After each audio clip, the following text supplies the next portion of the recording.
এখন এই এই যে দাঁতের এই অবস্থা, এখানে আমরা একটা দাঁত বানিয়ে দিতে পারি, পারি না? আমরা কি ডেন্টিস্ট? হ্যাঁ, ক্লোন স্টেম টুল, এটা এটা এটাই করবো এখন আমরা, এই যে ক্লোন স্টেম। তো ক্লোন স্টেম দিয়ে আমরা দাঁতটা কিন্তু তৈরি করে দিতে পারি। এরপরের টুলসটা দেখেন, এখানে আছে ক্লোন স্টেম এবং প্যাটার্ন স্টেম টুল।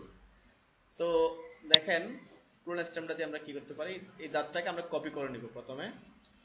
তো কপি করার জন্য এর আগে আমরা যে কাজটা করেছিলাম, এখানে হিলিং ব্রাশ টুল, ঠিক এটার মতোই সোর্স পয়েন্ট থেকে আমরা অল্টার ধরে এটার সোর্সটা কপি করে আর জায়গায় এসে পেস্ট করব। এখানেও ঠিক একই ব্যাপার হবে। ক্লোনটা নিলাম, অল্টার ধরে আমি দাঁতের যে কোনো এক জায়গায় ক্লিক করলাম, অল্টার ধরে। এরপর এখানে এসে আপনি এটা এইভাবে ড্র্যাগ করতে থাকেন, ওই পুরো দাঁতটাকে কি করে নেবে, সে কপি করে নেবে। ঠিক আছে, হয়ে গেল? হ্যাঁ, দাঁতটা আমরা ইজিলি তৈরি করে দিলাম। এখন এটাকে আমরা আরো একটু স্মুথ করতে চাইলে এখান থেকে আমরা মাল্টিপলি করে দিই। কোনটা দিলে কি হয় আমরা একটু চেঞ্জ করে দেখি। না সরি, এখানে কাজ করবে না, সেটা একটু পেছনে চলে যায়। নতুন একটা লেয়ার নিয়ে করি, তাহলে সুবিধা হবে।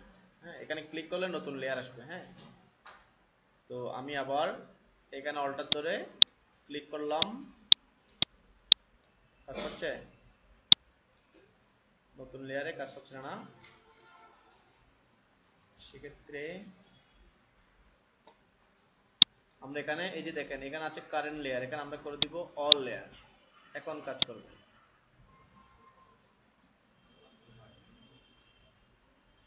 সমস্যা নাই, সমস্যা নাই। এখন আমরা এটাকে মুভ করাতে পারবো, দাঁতটাকে মুভ করাতে পারবো, সমস্যা নেই। হ্যাঁ, যেহেতু আমরা নতুন লেয়ারে কাজ করছি। তো এটাকে আমরা যত জায়গায় বসালাম, বসিয়ে এখান থেকে একটু চেঞ্জ করে দিয়ে দেখি কোনটাতে কি হয়। এটা হলে পারফেক্ট হয়ে যাচ্ছে। লাইটেন, তবে আমরা আরো দেখি। এটাও ঠিক আছে, লাইটার কালার।